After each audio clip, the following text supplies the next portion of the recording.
Добар ден, почитувани гледачи, добредојдовте во Што мисли народот, последно издание во оваа работна седмица и издание кое што ќе биде со гостин, со кој што ќе разговараме за многу интересни теми, иако во дел од она што говориме, ќе имаме и тема која што е директно поврзана со неговата активност во политичката партија СДСМ во периодот кога СДСМ имаше своји комисии кои што работеа со одредени области.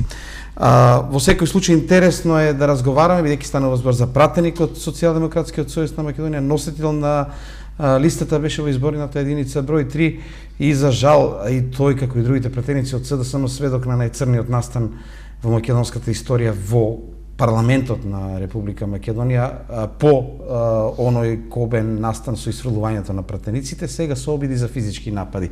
Со мене и со вас е господин Липчо Николовски, пратеник во парламентот на Република Македонија. Господин Николовски, добар ден, добре дојдовте во нашето студио. Благодарам што издвоивте време да се видите со граѓаните на Штип и на изборната единица број 3. Благодарам Тони на поканата и поздрав до сите гледачи и во Штип и од целиот регион. Ние сме секогаш тука, нашата одговорност е пред граѓаните, особено сега кога следи процесот на формирање на новата реформска демократска влада. Наше ветување дека ќе останеме во целосен, перманентен и конзистентен контакт со сите граѓани. Така, ќе говориме, бидејќи во ресорот земјоделие најмногу бевте активен во предизборниот период, ќе говориме и за таа ситуација со субвенциите, за тоа што СДСМ во својата програма предвидува за она што е работа на владата во земјоделието. Меѓутоа, јас би сакал пред се да се задржиме на она што реков најцрниот настан во нашата демократија. Сведочевте ли во основното јавно обвинителство во врска со настаните, повикали како сведок во истрагата за настаните од 27 април? Да, јас бев меѓу првите кои што даде исказ во основното јавно обвинителство. Неколку часа беа потребни да се одговори на сите прашања, односно на сето она што е потребно на истрагата, и јас верувам дека сите ние кои што бевме сведоци на овој најцрн и од кривично правен аспект најтежок настан во поновата историја на Македонија, и се надевам дека институциите, обвинителствата, органите ќе најдат во целост да навлезат и во содржината и во суштината токму на овој тежок настан во нашата историја, и се надам дека до крај ќе има одговорност и за оние кои што се нарачатели и оние кои што ги пуштија насилниците и овие вандали да влезат во собранието, и за оние кои што го извршија тоа, кои што ги упатија до салата 3. Буквално овој настан мора во целост да биде расветлен, ако сакаме да изградиме институции кои што се капацитетни, стручни и независни, и за да оваа наша држава тргне напред. Сите велат така и дека е важно да се дознае вистината, да одговараат оние кои што го прекршиле законот. Вчера председателот Иванов некни, односно, во интервју веднаш по доделувањето на мандатот излезе со некоја теза дека заради помирување во држава, заради добро на државата, добро би било да се најде сила да се амнестираат насилниците во собранието, поврзувајќи го тоа со хашките, односно со амнестирањето на војни злосторници по судирот конфликтот во 2001. Како толкувате тоа што Иванов го кажа вчера? Амнестијата на случаите од Хаг е нешто што го направи пратеничката група на ВМРО-ДПМН. Многу се свежи снимките од разговорите, објавените, како тоа се договара целото сценарио да биде изгласана ова амнестија. Ѓорѓе Иванов потекнува токму таа политичка партија која што е режисер на оваа целосна амнестија, но Ѓорѓе Иванов и е познат по ваквите негови најави и потези, и само ќе го потсетиме на она што и нему и на сите ни се случи на Македонија после обидот за амнестија на, односно аболиција на криминалците во државата. Дека на 12 април минатата година се обиде да ги амнестира сите оние за кои што се водеше постапка пред и од страна на специјалното јавно обвинителство. Граѓаните жестоко одговорија токму на оваа работа, и мислам дека е веќе безпредметно било што да коментираме што Ѓорѓе Иванов ќе го направи. Ништо не зависи од државата од Ѓорѓе Иванов. ние започнуваме нови процеси во кои што нашата крајна цел или примерна цел и она што ги обедини граѓаните е токму во целиот овој период. Ако се вратиме наназад и 17. мај 2015 година и шарената револуција и подигањето на граѓанскиот сектор, на интелектуалците, на луѓето кои што со својот капацитет придонесоа кон сите овие крупни промени, е пред се враќањето на правдата во државата. Правдата и правичноста мора да ги има за сите, без разлика на било која политичка партија, на било која разлика помеѓу луѓето. Мора да има правда, секој човек е еднаков пред законот, па дури и оние луѓе кои што ќе бидат носители на извршните функции, на одговорноста за решавањето на проблемите во периодот што следи. Сум цврсто убеден дека промените за кои што се боревме сите заедно во овие години мора да донесат нова дополнителна вредност, мора да донесат нов капацитет, мора да ги промениме институциите во едни независни тела кои што ќе работат исклучиво согласно закон, и правда мора да има за секој. Оваа генерација на луѓе ниту се прифати, ниту сакаше во овие неколку години да се договара, да се пазари и да разговара со Никола Груевски за било каква амнестија. Тоа можевме да го направиме и може промените да бидат и да се случат многу порано. Но храброста, истраността, до крај да се истрае на принципите за кои што се бориме, а тоа се пред се слобода, правда, демократија, одговорност за секој еден, издржавме во таа битка, и сега кога сме веќе на формирањето и на новата влада и на новите институции и на ова ново време кое што доаѓа во Македонија, никој нема право да потикнува, да бара и да договара било каква аболиција, амнестија за било кого и за било што во државата. Тоа би било најповеќе не може тоа да се случи за луѓето кои што насилниците кои што влегоа во највисокиот законодавен дом, кои што со помош на дел од структури на полицијата и на пратениците од ВМРО-ДПМН беа пуштени, беа отворени вратите на овој законодавен дом. Тоа е суверенот на државата, граѓаните го пренеле на избори суверенитетот токму на тие народни представници. Тоа е место кое што треба навистина да биде највеќе заштитено, и не може да и се дозволи едно обид за убиство и за ликвидација на лидери на политички партии и на пратеници. Јас бев лично сведок, јас кажав и ќе повторам, никој од нас кои што бевме во салата 3, после тој настан од околу 3 часа, а на медиумите може да се види само снимки од 15 минути до 30 часа, со 30 минути, никој нема снимки се уште излезено од она што случуваше во целиот тој период од 3 часа, во извикувањето убите ги, ќе ги изнесеме во сандуци, готови се, ќе ги ликвидираме. Сите тие луѓе се добро познати за обвинителството и очекувам токму за тоа транспарентна, независна, стручна истрага и одговорност за сите тие луѓе. Ние таму едвај спасивме глава и ние едвај таму останавме живи. Никој, па ни јас, не се надеваше дека после таква тортура и насилство од 3 часа некој од нас ќе излезе за жив. Но бевме спремни на се заради промените, заради демократијата, правдата, и сега, после се тоа, никој нема право да договара, преговара и да зборува за било какво амнестирање и договарање да бидат. Да вклучиме еден гледач кој што не чека на линија. Добар ден, повелете. Ало? Ало, добар ден. Добар ден. Добар ден, Тони, поздрав до гостино, до Поздрав министерот. до вас. Може би пожелба по секоја цена, дај Боже,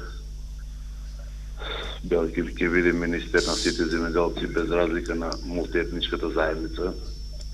Ние сме граѓани на Република Македонија, како и они, како и вие сите ние. Па јас би сакал да поставам едно прашање директно до министерот, превидејќи он е добро запознат, збореме за источниот дел на Македонија, околу земјоделието.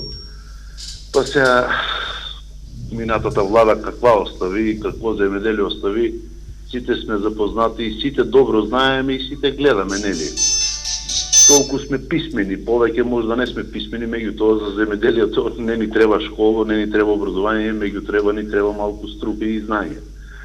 Јас директно едно прашање до министерот, он е добро запознат околу источниот дел, околу Штипскиот и Карвинскиот дел на распродажбата на земјата и распоредувањето на земјата.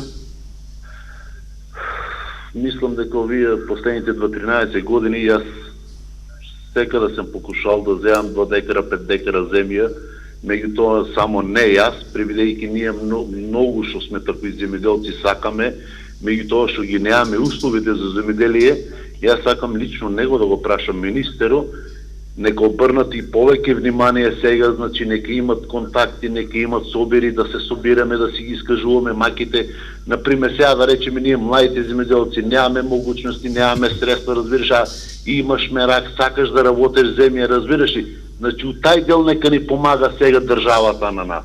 Не сега, например, да речеме, тај што има земја околу 150 хектара, 2-3 трактора, 5 трактора, на него уше 100. Не. Нека обрне сега министерот сегашен што ќе, јас би посакал господинот знае, значи заменик беше, значи Белки дај Боже ќе биде и министер за земјоделие, значи нека ни обрне внимание малку сега на нас помладите, по општинските комитети, разбираш, нека не собира, нека имат дејности сега, например, да си ги искажуваме мајките, например, сега сакова да земе 20 хектара, нај 5 хектара, значи да ни помогне у механизација на нас, значи ние младите да појдеме напред, не он сега има некој 200 хектара, држи уште 30 или 50 хектара, не плаќа на државата ништо. Така. Разбираш ли? Јасно. Значи, Еве. сега Добро. Значи има многу луѓе, значи еве министерот знае, значи збореме околу општината Карвинци збореме, пребидејќи ја потекнувам од општина Карвинци, затоа што има земја у општина Карвинци за распоредување најмалку уште на 150 земјоделци. Не мора на мене да ми даат или на друг или на трет по 5 хектара 10. Нека ни дае по 2 хектара, нека ни дае други услови за работа. Разбираш ли, не може сега некој да работи, да речеме 400 хектара или 300 хектара и уште 50 работи така не плаќа на државата без еден вработен. Така, еве, јас ви благодарам за јавувањето, дури пораки имам во тој смисол да поставувам прашања за луѓе кои што еве не гледаат и слушнале всушност дека ќе биде гостин господинот Љупчо Николовски, иако значи ви велите министер затоа што по таа логика беше во таа комисија. Дали ќе биде министер се уште не се знае, тоа никој не го знае веројатно. Меѓутоа мислам дека со активностите кои што имавте можете да одговорите на ова прашање. Има ли толку проблеми во доделувањето на земјата? Луѓето реагираат очигледно. Првено уште еднаш да потенцирам. Јас бев дел од пржинската влада, техничката влада која што имаше за цел да возможи фер, слободни и демократски избори. Како дополнителен заменик министер со мојот тим работевме буквално на документирање на сите злоупотреби на ресурси, дали е тоа земјиште, средства, субвенции, шуми, разговаравме со лјадници луѓе, многу стручно, професионално мојот тим ја одработи таа работа. Ја верувам дека како резултат токму на таа наша работа, само во тој период, милиони евра ќе мора да се вратат назад кон државата и кон граѓаните. Имало штетни договори, така? Затоа што има еден куп штетни договори, затоа што незаконски се доделува државното земјоделско земјиште, без исполнување на услови на критериуми, надвор од огласите, како што еве граѓанинот вели во општински комитети. Сакам да потенцирам дека промените значи дека никогаш повеќе, како што велиме дека Министерството за внатрешни не може да биде штаб на ничија политичка партија, и ја никогаш нема се согласам на такво нешто, и оваа генерација на политичари кои што ја носат обврската, така и во Министерството за земјоделие никогаш повеќе во политичките партии, во местните комитети и огранци на ниту една политичка партија не може да се дели земјиште. Значи, ние имаме докази дека тоа се правело. Значи дека ќе биде исправена неправдата ако некој има неправда, ако било неправилно доделено. Самиот почеток, она што ќе го има за задача идната влада, идниот министер кој ќе биде предложен од страна на мандаторот Зоран Заев и ќе ја довие довербата. Првите мерки кои што мора да се спроведат, ако што и се дел од програмата за новата реформска и демократска влада е веќе објавена, една од првите најприоритетни мерки во документот 180 степени, односно во првичниот документ, како први обврски на едната влада, ќе биде носење на закон за генерална ревизија на тоа како е доделено државното земјоделско земјиште. И ние тоа го должиме на граѓаните, ја тоа и како доблюдителен заменик министер и член на извршниот одбор на партијата, при моите поседи со земјоделците и контакти сме го дискутирали и мора да стоиме на таа работа. Овој регион посебно сведочи дека околу 5000 хектари кои што беа дадени на Субрата Рој, остана 5 години необработени. 5 години граѓаните, земјоделците, жителите од овие краишта можеа да добијат, како што велиме, по парче земја и да имаат екзистенција. Не тие 5000 хектари да се даваат на белосветски криминалци кои што шетаа со Никола Груевски, со Зоран Ставревски и со врвот на ова криминално ВМРО ДПМН. И подоцна, кога се раскина договорот, кога пропадна приносот од овие 5 години и екзистенцијата на луѓето од целата трета изборна единица, повторно се поделија по партиски клуч, односно повторно ги зема неколку луѓе по 1000 или над 1000 хектари. Повторно се истите луѓе кои што се поврзани со луѓето на власта. Еден гледач ми вели кумско-кумашински односи и релации. Гледач ми пишува токму тоа, вели дали како досега газите кои што во време на ВМРО работеа по 200-300 хектари ќе продолжи да им доделува земја на истите, наводно дека ќе има. Значи не е работата од која партија, работата да биде во ред документацијата. Така, гледачот многу добро знае и во селото Таринци како се додели државната земјоделска земјиште. И благодарение на нашата работа јас сум главински запознат. Бевте на еден протест кога протестираа, се сеќавам, се видовме таму. И без разлика дали јас ќе бидам во парламентот или ќе бидам на било која друга позиција, идниот премиер доаѓа од земјоделски крај, земјоделска фамилија, детално е запознат од моја страна. Јас ќе бидам целосно посветен да помогнеме на земјоделците, односно да ги реализираме работите кои што ги ветивме. За нас зборот е збор и кога сме рекле дека ќе правиме ревизија на сите 7000 договори, ќе правиме ревизија на сите 7000 договори, да видиме како е доделено државното земјоделско земјиште и сегде кај што ќе има простор неправилности и злоупотреби, а тоа многу пати е правено до сега. Целиот овој систем организиран на криминалното земјоделството започнува токму од доделувањето на државното земјоделско земјиште. И токму затоа незаконски, односно големи злоупотреби се констатирани кај исплатата на субвенциите и тоа не го збориме ние, него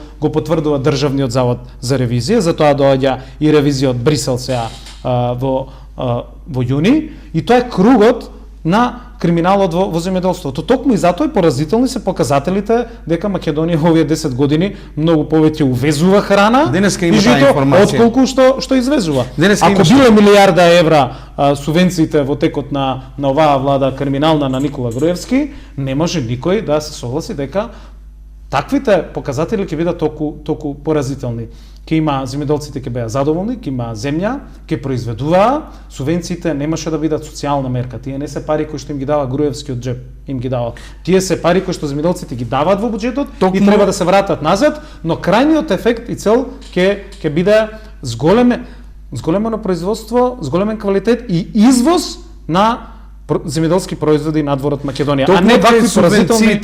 Од кај субвенциите ќе продолжиме бидејќи се актуелни овие денови, се случуваше со нив, што веќе не се случуваше, но ќе само да повторам на гледачот да биде јасно дека новата влада на премиерот Зоран Заев веднаш ќе започне постапка за генерална ревизија на сите 7000 договори како е доделено државното земјоделско земјиште. Сегде каде што има незаконитости и неправилности, ќе биде земено од тие раци и ќе биде дадено на вистинските земјоделци, без разлика никогаш повеќе земјоделците не треба да се делат по ниту една основа, а најмалку по партиска. Силно ќе ги поддржиме секој земјоделец да добие земја, да добие екзистенција и да може да достоинствено да работи и да живее. Така. Одиме со реклами, со субвенциите се враќаме овие денови, уште како беа актуелни, историски стана, иако многу ми навелат дека и кога немаше политичка криза тие си доцне, меѓутоа сега беше прашање што ќе се случува, што се случувало со субвенциите, ќе говориме веднаш по првиот блок реклами.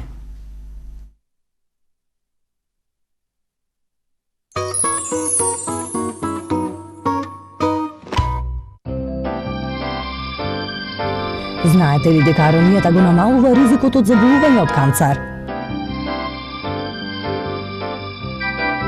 природна и здрава, набрана и сушена во падините на Берово. Агромакс, едноставно природно. Во тека изградбата на моментално најлуксузниот деловно-стамбен простор, Порта Пролет во Штип. Објектот се издига на стабилна новоизведена подлога по проект на Градежниот институт на Македонија и експертиза од доцент доктор Јосиф Јосифовски од Градежниот факултет, која воедно ја зголеми и стабилноста на соседните објекти кои се изградени на растресито и нестабилно земјиште. Вградените најквалитетни материјали можат да се забележат на лице место, пошто оваа зграда се разликува од останатите. Големата количина на ставена арматура и високи марки на вграден бетон ја прават една од најсеизмичките згради во регионот. Доколку сакате квалитет, економичност и луксус во едно, за трајно решение, не чекајте, контактирајте не. За висока енергетска ефикасност и помали снитки за струја, изберете Daikin инвертер клима уреди. Елегантно решение за домашна климатизација, лесно се вклопува во било кој внатрешен интериер. Класа А+, ниско ниво на звучност и 3 години гаранција. Далеченски управувач за едноставно управување со Daikin клима уредот. Pakson, овластен Daikin партнер за Македонија. Што е мерак? Мерак е кога имаме богата трпеза и верни пријатели околу неа. Кога сите уживаме во квалитетно свежо пиво за мерак. И сите пееме песна од срце. Оди звездо сенко моја, оди негде скасни, скри се негде звездо моја, оди таму заспи. Лесно како песна, горско. И после 25 години, се уште најдобри. Автошкола Зелен сигнал. Единствената автошкола во Штип која оспособува кандидати за возачи од сите категории. А, А1, Б, С, С+Е и Д. Најдобри инструктори, најсовремена опрема и возила и огромно искуство. Ние создаваме возачи. Автошкола Зелен сигнал.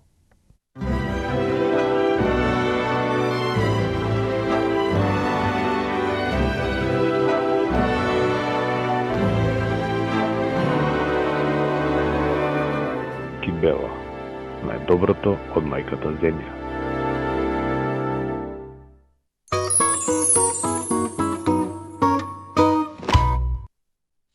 Богувајски. Добар ден, и понатаму сме во Што мисли народот на телевизија Стар. Добар ден за следниот наш гледач кој што почека на линија за да постави прашање. Повелете. Добар ден. Повелете. Поздрав до студиото и поздрав до гостино. Поздрав и до вас. Јавувам се од Турската партија, од општина Карвинци. Не сум ВМРО, не сум СДС. Турското население за време на СДС не е добил земја во општина Карвинци никако и за време и на ВМРО. Газите што добија земја за време на СДСМ и истото добија повише за време на ВМРО власт. И дали турците ќе има шанси да добијат некој декар земја за тутун или за друго нешто? Тоа ми е прашањето до гостинот. Така. Значи, благодарам на јавувањето. Повелете со одговор, макар што не ви рековте, не е битно од кој е... Ние развиваме концепт на едно општество за сите граѓани и не може некој критериум да биде дали е некој македонец, албанец, турчин или било која друга припадник на друга етничка заедница и не може тоа да е негативност или не може тоа да биде слабост. Мора да поставиме правна држава, владењето на правото, мора да конкретно кога збориме и за доделувањето на државното земјоделско земјиште, ќе повторам по кој знак кој пат не може да тоа зависи дали е некој припадник на една или друга политичка партија или етничка заедница. Или ги исполнувате критериумите и имате право и добивате да склучите договор, или тоа право го немате, па без разлика чиј симпатизер сте, од која етничка заедница или од кај доаѓат. Значи постојат критериуми и тие ќе се почитуваат при поделбата. Апсолутно, но нашите принципи ќе бидат да она што го ветивме и на граѓаните. Кажав, во селото Таринци огромен дел од земјата ја земал некој од Крива Паланка. Огромен дел. Сега може да се сонува некој бидејќи сте ви од Крива Паланка, пак има попуст. Па може да се сонува. Или ги исполнува критериумите или не, ама дополнително она што на што ќе ставиме акцент е да земјиштето кое што е во тој варијант што е предност да имаат луѓето кои што се од тука, за да обезбедиме екзистенција на повеќе луѓе. Бев ја на неколку средби во општина Карбинци и јасно беше дека луѓето велат ние освен нашите дворови немаме друго место. Ни дојде некој од страна, ни го зема. И при тоа не го обработува, а зима субвенции. Зима субвенции затоа што ние проверуваме, ние документираме и затоа ќе бараме одговорност. Така, да преминеме и тоа е дел од ревизијата. Да преминеме на субвенциите. Не само од аспект на тоа како ќе работи во тој поглед владата на новото парламентарно мнозинство, најпред да се вратам на ова. Како толкувате тоа што се случуваше со субвенциите? Точно и порано доцнеа од време на време субвенциите, не се испаќа толку на време. Имаше ли некои други задкулисни моменти во тоа што толку се доцнеше и се манипулираше со исплатата на субвенциите сега? Што започнаа овие денови да се исплаќа? Па може различно да се толкува, но она што на сите не е јасно дека повторно продолжија манипулациите на оваа власт криминална во заминување, повторно на грбот на земјоделците. Првин велеа дека субвенциите за претходните години биле исплатени. Кој е тој кој што спречуваше оваа влада да исплати 150 милиони евра за останати субвенции од претходните години пред ноември 2016 година, кога почна да важи изборниот законник, односно забраната за исплата од моментот на распишување, од изборите до формирањето на владата. Потоа велеа дека први не признава дека има заостанати, па сега кога се почна да се исплатјат велат дека први ќе бидат исплатени за останатите субвенции од претходните години. Тоа е едната лага и едната. 2015, 12, 13, 14 има околу 4000 решенија правосилни, судски, извршни на луѓето земјоделци вистински кои што не им се исплатјат од страна на платежната агенција со години и која што оваа власт, следната влада ќе мора да се зафати со решавање на тој проблем. И ќе мора да ги исплати веројатно, затоа што имаат решение луѓето. Апсолутно. Секој оној кој што водел постапка и добил правосилна извршна пресуда, мора да се исплатат тие. Но апсурдот е што платежната агенција за делот нив повторно носи спротивно на насоките и на одлуките на управниот суд, висшиот управен суд, кои што се конечни, правосилни, извршни, носи спротивни решенија. Но и за тоа ќе бараме одговорност од луѓето внатре во платежната агенција. Никој оваа власт не ја спречуваше во заминување, не ја спречуваше да субвенциите за 2016 година исто така бидат исплатени до ноември, затоа што законот е јасен, вели, субвенциите се исплаќаат календарски, заклучно со 31 декември.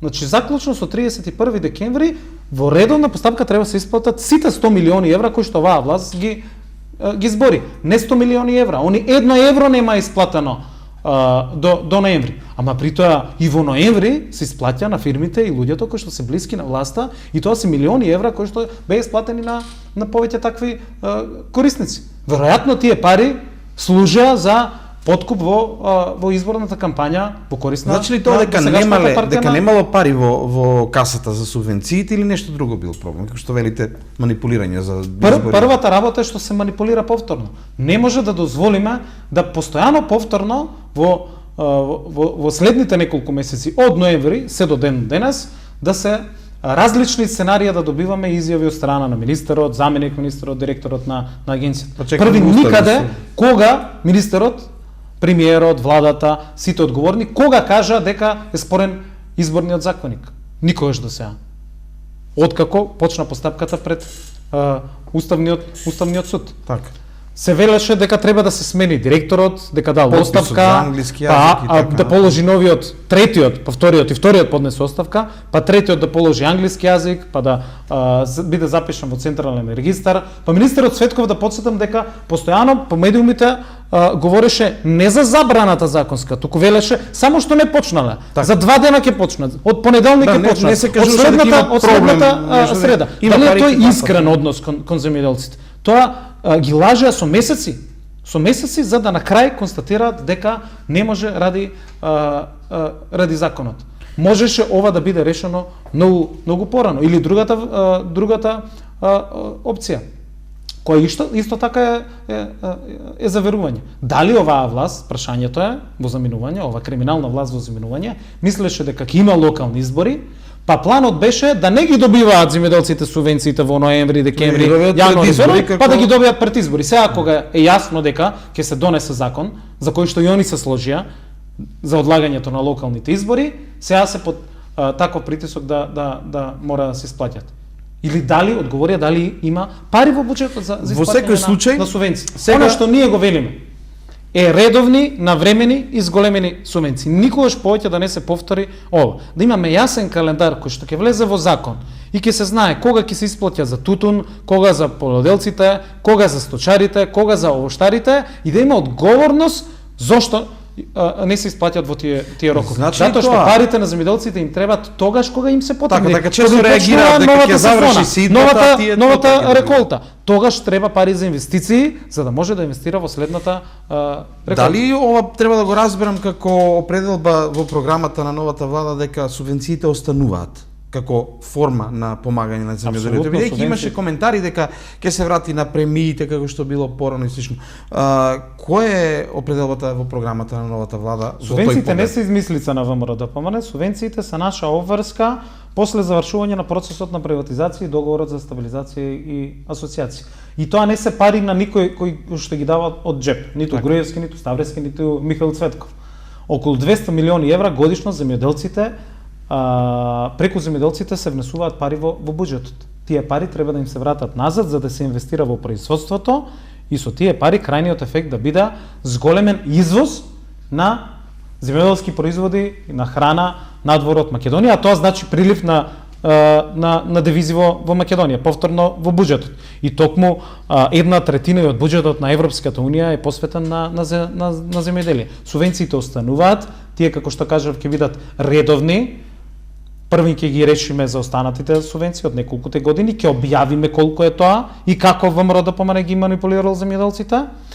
Со ревизијата на тоа како е доделено државното земјоделско земјиште и враќањето во рацете на вистинските земјоделци ќе се исправи првата карика чија што цел крајна е злоупотреба на тие пари за субвенции. Не може да добиете земја, да не обработувате, да земете субвенции или да ја дадете во подзакуп на некој друг, па тој да биде аргат на земјата за да има за да преживее, а некој друг трет да ги зима парите од државата за субвенции. Напротив, тие работи мора да се исправат, мора да има одговорност. Мора голем дел од средствата да се вратат назад во буџетот по однос на сите злоупотреби кои што се правени во Министерството за земјоделство, а јас имам од тим покренато кривични постапки и сум убеден дека тоа ќе се заврши така, парите да ги вратиме назад кон граѓаните, но субвенциите ќе бидат исто така покрај тоа што се редовни, навремени, согласно календарот кој што мора да се почитува во целост, тогаш кога им се потребни, кога имат инвестиции и ќе ги зголемиме на 160 милиони евра од постоечките 100 милиони, односно значи зголемување 20% за секој нов хектар, 30% за секој ново грло, како што кажа гледачот, посебна поддршка на младите земјоделци и на низа други начини како ќе бидат зголемени субвенциите до крајните корисници, односно до вистинските земјоделци. Звучи убаво кога ќе се каже дека би се враќале пари. Дали е реално изводливо ако некој правел манипулација, ако добил субвенции, ги злоупотребувал, дека има начин да се вратат парите, бидејќи тоа е нешто што Заев го говори постојано, дека парите треба да се вратат оние кои што се украдени, изманипулирани. Има ли начин или можеби тие завршиле некаде каде што едноставно нема враќање? Ние објавувавме и се посветивме како политичка партија во претходните неколку години, може да се вратиме наназад, имаше многу шеми на тоа објавено, како преку офшор компании парите изнесуваат надвор од Македонија.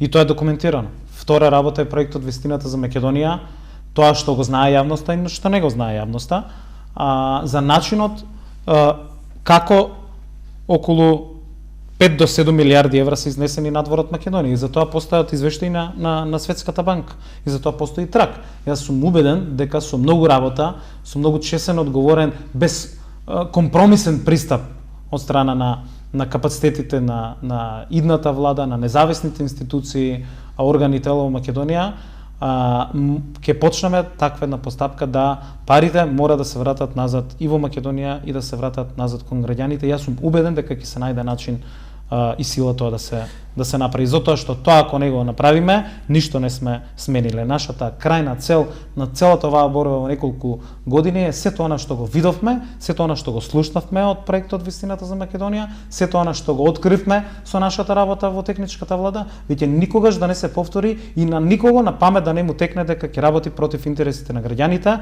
и дека е таму на фотелите со привилегиите за да злоупотребува државни ресурси на граѓаните за своји цели и интереси. Политичарите, пратениците, министрите работат за плата и тие треба да се одработат својата работа онака како што е пропишано по закон, онака како што сме ветиле на граѓаните. Јас сум убеден во тимот на председателот Заев, во нашиот концепт, во овој чесен, искрен и одговорен пристап, после толкава борба на сите граѓани. Дојдовме до смена на власта, ветивме дека со пенкало ќе го срушиме режимот и тоа го направивме затоа што веруваме во целата оваа наша битка. Ние имаме долг кон идните генерации да се однесуваме поинаку, да уведеме нови принципи, нови вредности, нови стандарди и нова додадена вредност во ова општество. Тоа можеби ќе накошта и на партискиот рейтинг, но тоа не загрижува, ние мора да се посветиме целосно и само во интерес на граѓани. Само кратко пред вториот блок на реклами, верувате ли во определеноста на комплетно на новата влада која што ќе биде, да бидејќи субвенциите како форма да се држи одредено членство да гласа за вас, убава работа се. Значи некому да му дадете, ќе кажете ќе ви давам субвенции, ќе гласате за мене. Колку рекоте, значи дури по сметка на цена на рейтингот на партијата, дали нема да се повтори да се употребуваат за да се, ајде да речеме, купуваат гласачи и гласови на еден честен начин, или без доделувате субвенции, очекувате да гласаат за вас? Јас кажав, нашата обврска и работа внатре во владата беше да обезбедиме услови за фер, слободни демократски избори и токму ова министерство беше нотирано и од меѓународните извештаи и од ОПСЕ, ОДИХР, од наша страна, дека преку тоа министерство се злоупотребуваат ресурсите, се со цел една владеачка гарнитура да обстои на власт.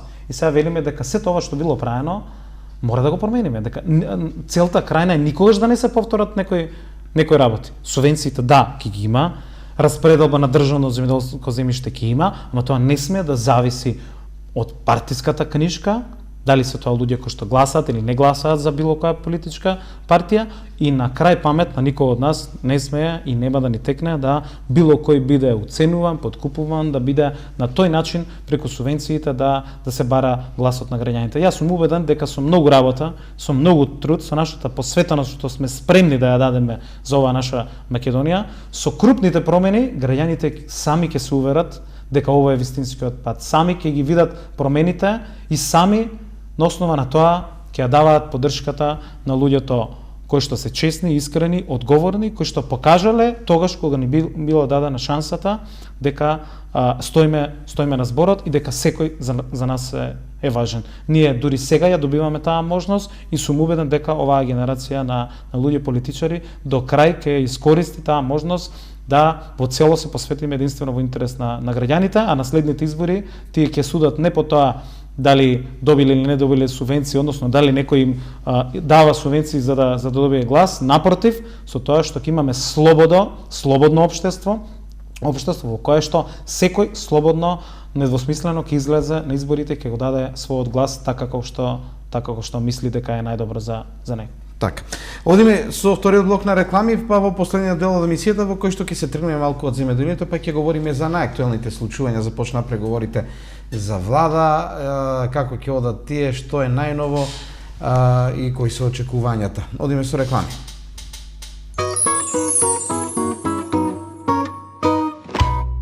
За лојални купувачи во Туш, за секои 300 динари од вашата сметка, добивате една звездичка за лојалност.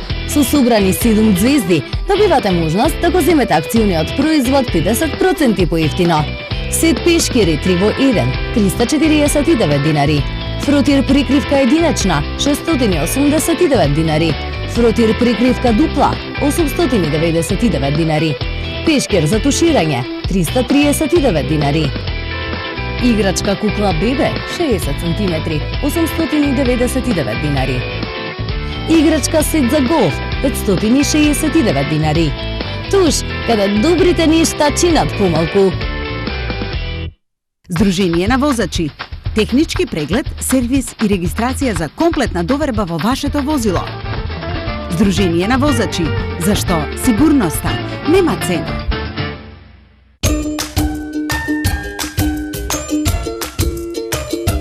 Направете промена во изборот на напивката со 100% чисто какао Кибела. Кибела, подарок од најдоброто од мајката земја. Во тека изградбата на моментално најлуксузниот деловно-стамбен простор, Порта Пролет во Штип. Објектот се издига на стабилна новоизведена подлога по проект на Градежниот институт на Македонија и експертиза од доцент доктор Јосиф Јосифовски од Градежниот факултет, која воедно ја зголеми и стабилноста на соседните објекти кои се изградени на растресито и нестабилно земјиште. Вградените најквалитетни материјали можат да се забележат на лице место, пошто оваа зграда се разликува од останатите. Големата количина на ставена арматура и високи марки на вграден бетон ја прават една од најсеизмичките згради во регионот. Доколку сакате квалитет, економичност и луксус во едно, за трајно решение, не чекајте, контактирајте не. Агро 9 километар е првиот агроцентар во Република Македонија, каде можете да набавите се за успешно, но и модерно земјоделие.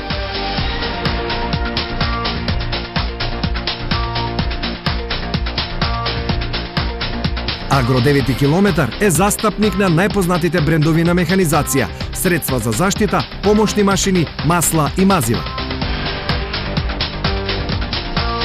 За успешна земјоделска приказна, Агро 9 километар.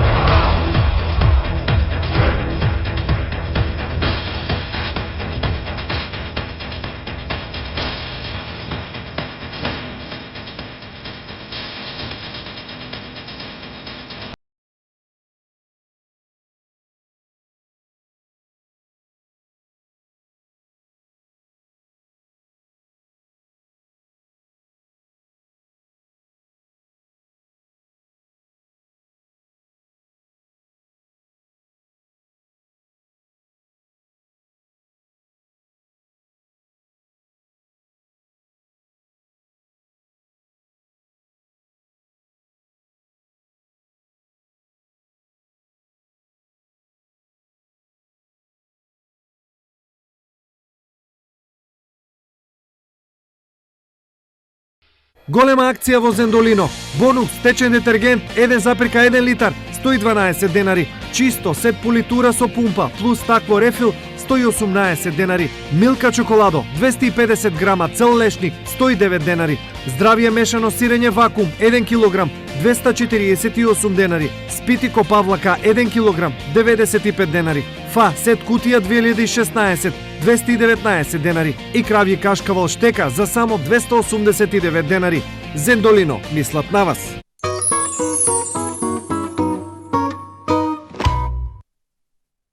Еве назад во студиото евоциравме малку спомени, јас на телевизија гледав, меѓутоа нашиот гостин беше директно присутен во собранието и во опасност, животна опасност. Јас ќе се вратам уште малку. Постои некоја ситуација во која и доколку бидат осудени напаѓачите, вчера мене во емисија ми велеа да не ги нарекувам насилници, јас реков, значи, независно кој би направил и против кого вакво нешто, за мене е насилник и законот треба да делува. Не е битно дали биле пратеници од СДС, но дали бил пратеник од ВМРО, од ДУИ, дали обичен граѓанин, насилството не решава ништо. Меѓутоа, доколку се случи евентуално да закажат органите на власта моментално, на судството, дали приватни тужби би поднеле како пратеници против, бидејќи се знаат луѓето кои сте, и верувате ли повеќе во приватни тужби или вака обвинителството да ја заврши? Ние оставаме простор обвинителството да си ја заврши својата работа и очекуваме дека ова ќе бидат покренати постапки од обвинителството за обид за убиство на пратеници кои што биле во парламентарниот дом и за многу потешки кривични дела кои што се против државата. Ова воопшто не е учество во толпа. Учество во толпа е да влезете во законодавниот дом на начин на кој што беа пуштени и влегоа граѓаните и ништо да не правите. Тоа е учество во толп. Овде, ова 3-часовна и повеќе тортура и насилство кое што беше над нас, со цел да бидеме убиени и ликвидирани, во тој дел очекуваме, значи, обвинителството до крај да се расчисти својата работа. Ние како оштетени дадовме исказ и се приклучивме на кривичното гонење од страна на обвинителството. Доказите постојат, снимки, видео, фото документација, буквално јасно кои беа луѓето, нема што да ги препознаваме, обезбедени се сите материјални докази според она што го гледаме и навистина треба стручно, професионално и во функција на правдата и на државниот систем да биде ова работа рачистена. Очекуваме правда, а подоцна ќе носиме одлуки што доколку не како оштетени. Но пред се приклучивме на кривичното гонење кое што е преземено од страна на основното јавно обвинителство во Скопје. Така, сега започнаа преговорите за нова влада. Кога беше доделен мандатот, неочекувано многумина мислеа дека Иванов пак ќе скивира, меѓутоа го додели мандатот и навлече гнев од некои новинари посебно кои што го ја поддржуваа власта, велеа дека сега треба да се нападне канцеларијата. Меѓутоа многумина веднаш почнаа со честитки. Иако нели тоа беше нешто што нормално треба да се случи. Сега формирањето на влада е процес на преговори, работата доправа следува. Очекувате ли брзо формирање на влада и очекувате ли колку мислите дека ќе биде лесно или тешко, бидејќи во ваква ситуација, многу често кога ќе се соочи со таква ситуација после криза, колку ќе биде тешко или лесно СДСМ со своите коалициони партнери да работи, бидејќи ќе треба резови кои што нема, можеби некому да му се допаѓаат и да создава рейтинг за наредни избори? 700.000 граѓани на 11 декември се изразија за промени и за она што сега следува.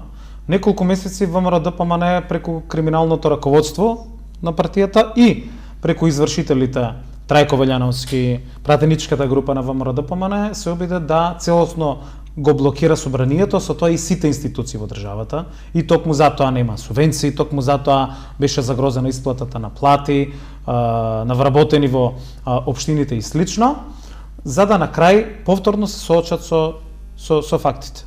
И во целиот предизборен период, и во постизборниот период, и при приправањето на програмата за влада.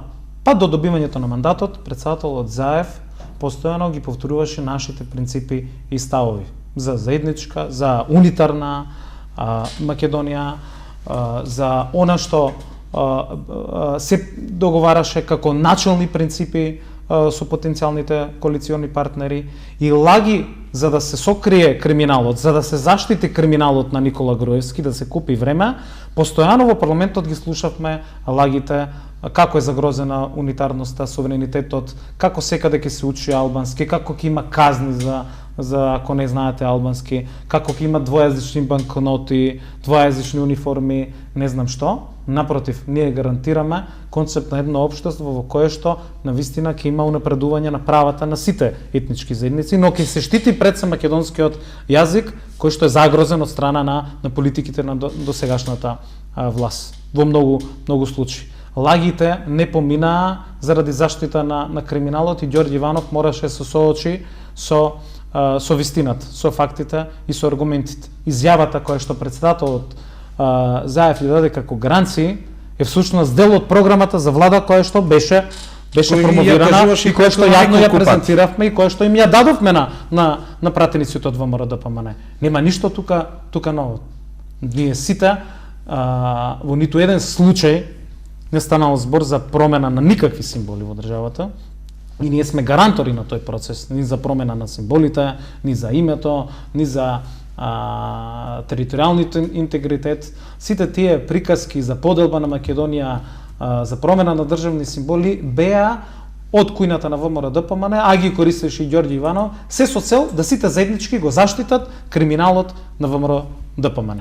Но беа соочени како на 12 април минатата година, така и сега со вистината и со тоа дека одговорност мора да има, правда во државата мора да има. Во овој контекст моето последно прашање, немаме многу време, односно сосема малку на крај сме треба да се одјавиме.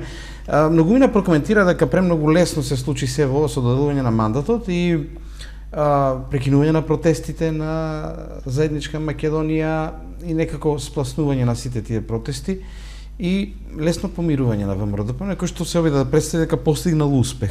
Но го мина велат, можно ли е да имаше некаков договор меѓу ВМРО-ДПМН и СДСМ, односно меѓу политичките партии за кои што не се кажува во јавноста, да не бидат гонети луѓето од бомбите, криминалот, да има некое такво помирување за да има мирен трансфер на власта. Дали може таков договор? Принципите околу кои што се обединивме, спомнавте и нашите коалициони партнери, отварањето на СДСМ со граѓанското општество, со интелектуалци, професори, ние дадовме пратенички места на луѓе кои што не се членови на СДСМ, ама се влијателни во општеството. Членовите на Шарената револуција, професори од други етнички заедници, направивме едно граѓанско обединување токму околу принципите за правдата и одговорност.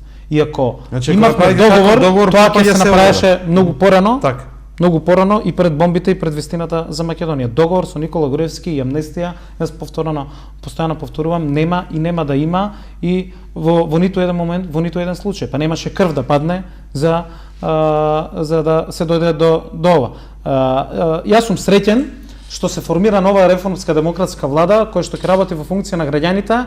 При тоа претседателот Заев и никој од нас не е должен на никому. Ние не сме должни на ниту еден бизнисмен, на ниту еден тајкун, на ниту еден моćник кој што сакал да не помага, па му имаме некои услуги за враќање.